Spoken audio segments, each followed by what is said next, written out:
ಶುಭೋದಯ, ನಮಸ್ಕಾರ, welcome to Yoyo Kannada. ಬನ್ನಿ ಈಗ ನೋಡೋಣ ಕರುನಾಡಿನ ಪ್ರಮುಖ 5 ಬ್ರೇಕಿಂಗ್ ನ್ಯೂಸ್ಗಳು.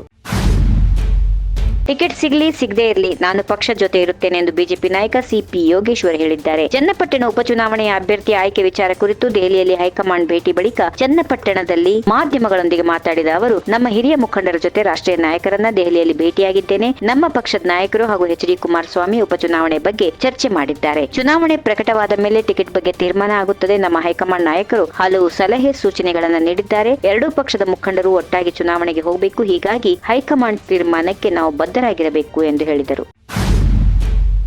ಮುಖ್ಯಮಂತ್ರಿ ಕುರ್ಚಿ ಖಾಲಿ ಇಲ್ಲ, ಕುರ್ಚಿ ಖಾಲಿ ಇದ್ದಿದ್ದರೆ ಮಾತಾಡಬಹುದಿತ್ತು. ಸಿದ್ದರಾಮಯ್ಯ ಅವರ ನೇತೃತ್ವದಲ್ಲಿ ಸರ್ಕಾರ ನಡೆಯುತ್ತಿದೆ ಎಂದು ಉಪಮುಖ್ಯಮಂತ್ರಿ ಡಿ.ಕೆ. ಶಿವಕುಮಾರ್ ಅವರು ಹೇಳಿದರು. ನಾನು ಮುಖ್ಯಮಂತ್ರಿ ಸ್ಥಾನ ಆಕಾಂಕ್ಷಿ ಎನ್ನುವ ಶಾಸಕ ಆರ್.ವಿ. ದೇಶಪಾಂಡೆ ಅವರ ಹೇಳಿಕೆ ಬಗ್ಗೆ ಸುದ್ದಿಗಾರರು ಕೇಳಿದ ಪ್ರಶ್ನೆಗೆ ಪ್ರತಿಕ್ರಿಯೆ ನೀಡಿದ ಡಿ.ಕೆ. ಶಿವಕುಮಾರ್, ಹಿರಿಯರಾದ ದೇಶಪಾಂಡೆ ಅವರು ಆಸೆ ಪಡೋದು ತಪ್ಪಲ್ಲ, ಆದರೆ ಮಾಧ್ಯಮಗಳ ಮುಂದೆ ಮಾತಾಡಬಾರದಾಗಿತ್ತು. ಹಿರಿಯರಾದವರಿಗೆ ಏನು ಗೌರವ ನೀಡಲಾಗುವುದು ಅದನ್ನ ನೀಡೋಣ ಎಂದರು.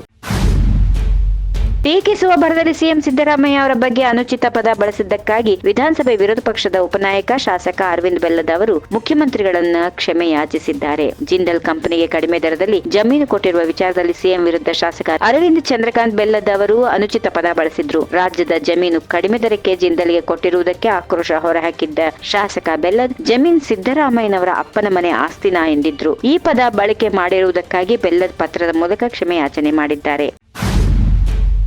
ಕೆಪಿಎಸ್ಸಿ ಗೆಜೆಟೆಡ್ ಪ್ರೊಬೇಷನರಿ ಹುದ್ದೆಗಳ ಪರೀಕ್ಷೆಯಲ್ಲಿ ಕನ್ನಡಕ್ಕೆ ಅನುವಾದ ಮಾಡಲ್ಪಟ್ಟ ಪ್ರಶ್ನೆಗಳು ಅಸಮರ್ಪಕ ದೋಷದಿಂದಾಗಿ ಮರುಪರೀಕ್ಷೆಗೆ ಆಗ್ರಹಿಸಿದ ಪರೀಕ್ಷಾರ್ಥಿಗಳಿಗೆ ಅನುಕೂಲ ಮಾಡಿದ ರಾಜ್ಯ ಸರ್ಕಾರದ ನಿರ್ಧಾರವನ್ನು ಬಿಜೆಪಿ ಶಾಸಕ ಬಸನಗೌಡ ಪಾಟೀಲ್ ಯತ್ನಾಳ್ ಸ್ವಾಗತಿಸಿದ್ದಾರೆ. ಕೆಎಎಸ್ ಪರೀಕ್ಷಾರ್ಥಿಗಳು ಹಾಗೂ ನಮ್ಮ ನಿರಂತರ ಪ್ರಯತ್ನ ಒತ್ತಡಕ್ಕೆ ಮಣಿದ ರಾಜ್ಯ ಸರ್ಕಾರ ಮರುಪರೀಕ್ಷೆ ಮಾಡಲು ನಿರ್ಧರಿಸಿದೆ. ಈ ವಿವೇಚನಾಯುತ ನಿರ್ಧಾರವನ್ನು ಸ್ವಾಗತಿಸಿ ಈ ಕೆಳಕಂಡ ಸುಧಾರಣೆಗಳು ಕರ್ನಾಟಕ ಲೋಕಸೇವಾ ಆಯೋಗದಲ್ಲಿ ತಕ್ಷಣಕ್ಕೆ ಜಾರಿಗೆ ಬರುವಂತೆ ಸರ್ಕಾರ ಮಾಡಲಿ ಎಂದು ಸಲಹೆ ನೀಡಿದ್ದಾರೆ.